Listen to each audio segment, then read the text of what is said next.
I'm Keita Williams, and I am the founder and chief strategist of Success Bully. Success Bully is an elite accountability practice, so I am a championship level pro when it comes to kicking ass. I told my mom I wouldn't curse, but here we are. Thank you for joining me for the daily butt kicking. This week our theme is all around emo control, so controlling your emotions. When you look at goal attainment, it has a lot to do with strategy and execution, but you also got to keep your head and your heart in the game.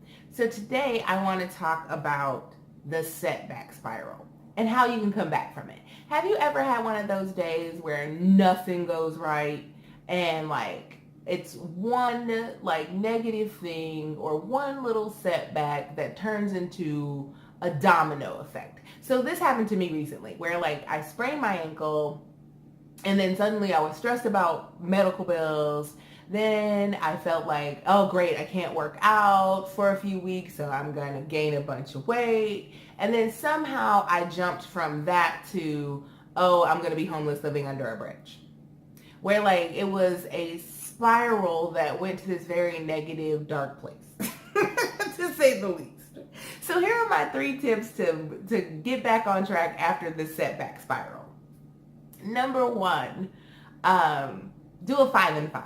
So what are the 5 things that you're most grateful for right now? And what are the 5 things you're most proud of? So what are you thankful for and what have you recently accomplished? I feel like that gives me a little more centering. One of my close mentors told me, okay, we're gonna list out your accomplishments right now. And that brought me back.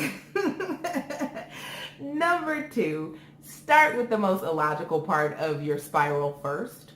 It's a long ways to go from a sprained ankle to being a bridge troll. So there's a lot of things that would have to happen, and the picture that my imagination had put together, what's the likelihood of that actually happening? Number 3, think about what you can do in the next 5 minutes. What are things that you can do in the next 5 minutes that can change and shape your day? Is it completing a task? Is it calling a loved one? Is it crafting a witty video on social media? So those are my 3 quick tips on how to bounce back from a setback spiral. Check me out on successbully.com if you need additional support around goal setting and attainment.